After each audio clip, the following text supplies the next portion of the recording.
جناب عبداللہ بن مسعود کہتے ہیں انی لاحسب الرجل ینسی العلم کان یعلمہ بالخطیئۃ یعملها، بے شک میں البتہ کسی آدمی کو شمار کرتا ہوں کہ ینسی العلم، کہ وہ علم بھول جاتا ہے. میں کسی آدمی کو دیکھتا ہوں کہ وہ علم بھول جاتا ہے. وہ علم کان یعلمہ، جو اس کے پاس تھا، جو علم پہلے سے تھا اس کو بھول جاتا ہے. کیوں؟ کہتے ہیں بالخطیئۃ یعملها، اس گناہ کی وجہ سے جس کا وہ ارتکاب کر رہا ہوتا ہے. شریعت کا علم چھین لیا جاتا ہے گناہوں کی وجہ سے. متقی بن جائیں، پرہیزگار بن جائیں تو آپ کے دینی علم میں اضافہ ہوگا.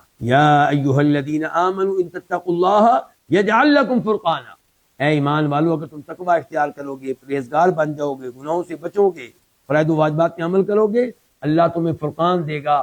فرقان کا مطلب یہ ہے کہ خیر اور شر میں، حق اور باطل میں، توحید اور شرک میں، سنت اور بدعت میں فرق کرنے کی صلاحیت اللہ دے دے گا.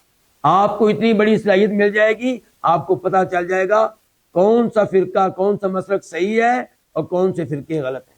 لیکن جب گناہ کریں گے تو عبداللہ بن مسعود کہہ رہے ہیں کہ گناہ کی وجہ سے جو علم پہلے سے موجود تھا وہ بھی آپ بھولنا شروع ہو جائیں گے. اور یہاں پہ مجھے یہ اشعار یاد آ رہے ہیں جو امام شافعی رحمہ اللہ کی طرف منسوب ہے، یعنی کہ کہنے والے کہتے ہیں کہ امام شافعی نے کہے ہیں، لیکن ان سے ثابت نہیں ہے. لیکن بہرحال یہ اشعار موجود ہیں. اشعار کیا ہیں؟ ان اشعار میں کہنے والا کہتا ہے شکوت الی وکیع سوء حفظی، کہ میں نے امام وکیع بن جراح الرؤاسی، میں نے ان سے شکوہ کیا کہ سوء حفظی، میرا حافظہ برا ہے، کمزور ہے، بھول جاتا ہوں جلدی، یاد نہیں ہوتا جلدی، احادیث یاد نہیں ہوتی، قرآن یاد نہیں ہوتا.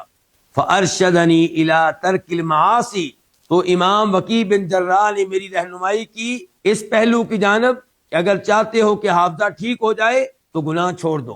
میں اور آپ حافظے کے لیے کیا کہتے ہیں؟ بادام استعمال کرو. ٹھیک ہے، بادام مفید ہیں حافظے کے لیے، لیکن اس سے بڑی بات کیا؟ گناہ چھوڑو. گناہ چھوڑو اور بادام کھاؤ، یہ چیزیں چھوڑ دو اور وہ چیزیں اختیار کر لو. ٹھیک ہے.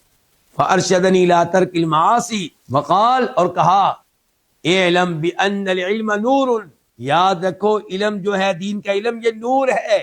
کس کا نور؟ اللہ کا.